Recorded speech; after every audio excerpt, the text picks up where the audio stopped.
Look, I know she meant well, but Riley's mother does something that's a little bit manipulative.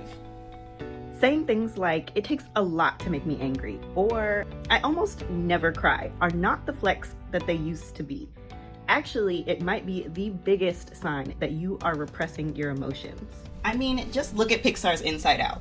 I, as a fully grown adult, thought it was going to be a story with cute little characters and a cute little storyline. And the next thing I know, I'm getting hit with the realization that I haven't felt my feelings for 20 plus years. On top of that, I couldn't just ignore that Pixar basically illustrated the cycle of death and rebirth, the ego, and the dark night of the soul all in one 90-minute kids movie. To whoever's been writing for Pixar lately, thank you, because you're teaching us how to all have better emotional regulation.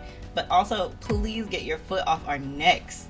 There's been some really heavy hitters lately. So come along on this journey with me, because the first step to healing is pattern recognition, and movies are really just mirrors into our everyday lives. The crazy thing about the messages in this movie is that they start as soon as the movie begins. Actually, I'm gonna let you watch it and see if you can pick up on what I'm talking about. And there she was.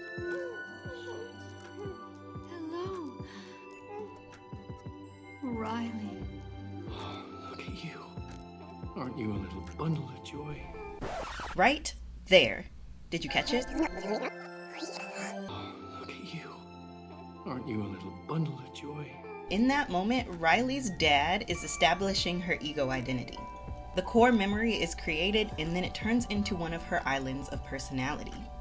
In Riley's case, this becomes part of her I am, or her ego. Because that moment is such a foundational part of her identity, she'll find more experiences that reinforce that identity of being a happy person.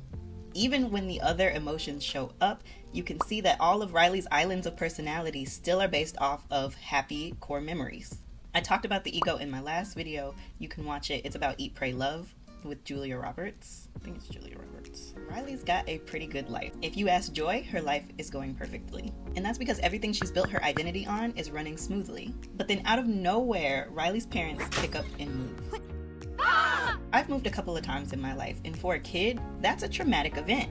As a kid, I personally wasn't taught how to handle certain emotions. I was actually taught that I shouldn't have them. Considering that, what happens next in the movie makes the most sense. The day they move to San Francisco, they are going through it. And her emotions are all over the place.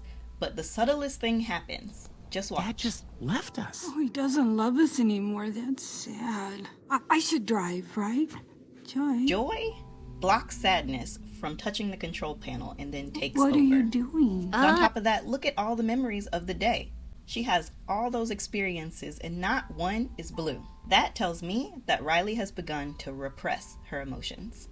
When you repress an emotion, you're unconsciously pushing it out of your awareness, which is different from emotional suppression because you're not aware that you're doing it.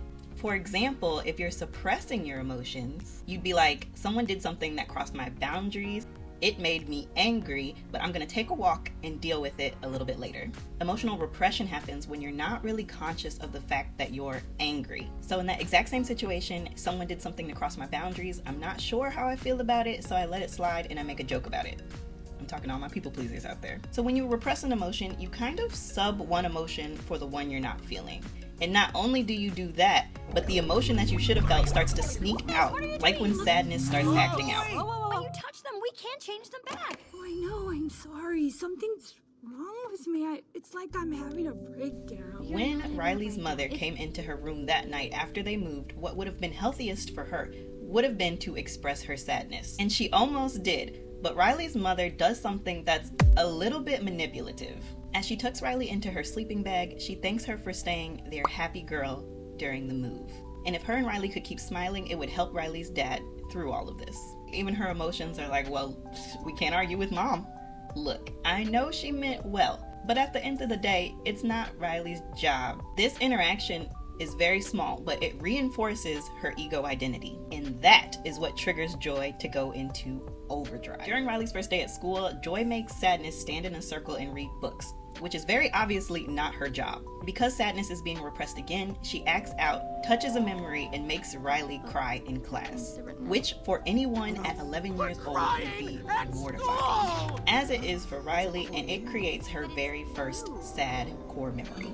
But for Riley though, this causes more than just a bad day. Cause Riley has attached being a happy girl to her identity, having a sad core memory makes Riley experience something called cognitive dissonance. Cognitive dissonance is basically the word for that feeling that you get when your beliefs and your actions don't line up. If she's a happy girl, then why is she crying in class? Happy girls don't cry in class. Your ego not only creates this idea of who you are, it also protects it. And when you experience something that goes against your ego's beliefs before you learn how to quiet your ego, boy, are you in for it. It's chaos, and it can even cause you to act out of fear, anger, and even disgust. As you become more self-aware, you won't always be able to avoid information that challenges your ego. Sometimes you'll be forced to confront it. If you attach to being independent to your self-identity, you won't always be able to outrun situations that require you to ask for help. Being confronted with situations like this are likely to cause ego death. The idea of ego death can be kind of controversial. When my first spiritual awakening started, I always thought ego death was only something you could experience from this drug-induced euphoria. I thought it was this over-the-top sensory experience. But the more I worked through my own beliefs, traumas, and identities, I really realized that ego death is a universal experience. And like everything else in the universe, it goes through the cycle of death and rebirth. While joy and sadness are trying to make sense of the core memories, Riley loses touch with them. And because her identity relies on joy, all of her islands of personality shut down.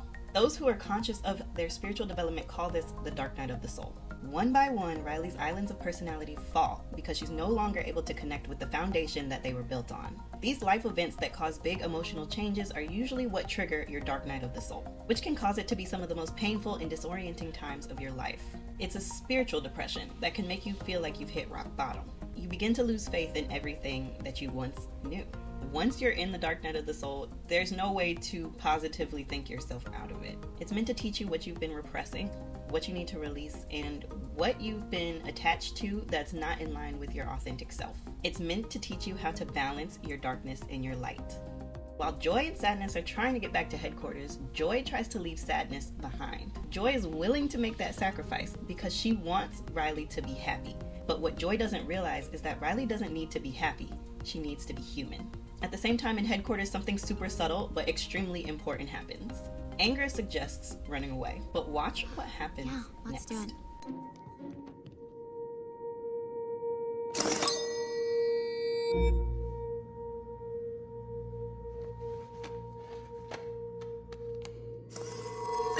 She took it. Did you catch it? Riley still had to choose. They show us very clearly that we are the observer of our own thoughts and ideas. Even though the emotions presented her with the idea of running away, Riley still had to take it or toss it. Fortunately, she decides to take it. Another thing that's highlighted here is how limited our options of thoughts and ideas are when we're not able to access certain emotions. So how do we get access to all of our feelings? Well, the movie shows us that too. Joy tries to leave Sadness behind, and because of that, Joy and Bing Bong fall into the memory dump. In the memory dump, Joy has to sit with the sad core memory that she was trying to repress, along with the other core memories that she was trying to save. And she realizes that in some of the happy core memories, the experiences right before were sad. Like in the core memory Riley has about the hockey team celebrating her, right before that happened, she was sad and her parents came to help. And what happens next is arguably one of the saddest scenes in Pixar history. Bing Bong sacrifices himself so that Riley can experience joy. And if you want my opinion on what Bing Bong represents, you can find it on Patreon. I won't get into it here because I'll get off track. I'll start crying. But after Joy and Sadness's journey exploring the deepest parts of Riley, they eventually make it back to headquarters. And it's actually Sadness that saves the day. The key to emotional regulation is to learn how each emotion serves you. What's its job? In Riley's case, expressing her sadness allows her to be vulnerable. And that vulnerability opened the door for a deeper connection with her parents. We aren't born afraid of vulnerability, but our ego works extremely hard to keep us from feeling that way. And it's why so many people preach to actively get rid of the ego. Because in our vulnerability is where we actively create deeper intimacy with others and with ourselves. But ridding ourselves of our ego is not very realistic, is it? No. What we need to do is embrace the cycle of our ego. Embrace the idea that our identity is always evolving, and embrace the ego death. We have to let old parts of our identity fall away, always remembering that nothing is gone forever. It evolves, it grows more dimension, more substance, more layers. And as a result, life gets better. We feel more, we show up for ourselves more, and our relationships grow deeper. As a result, Riley's emotional work has brought her whole family closer together. Kind of like how Mirabelle did in Encanto while healing generational trauma. Like I said, Pixar's been in their bag. As always, I'm sending love and healing your way. Bye.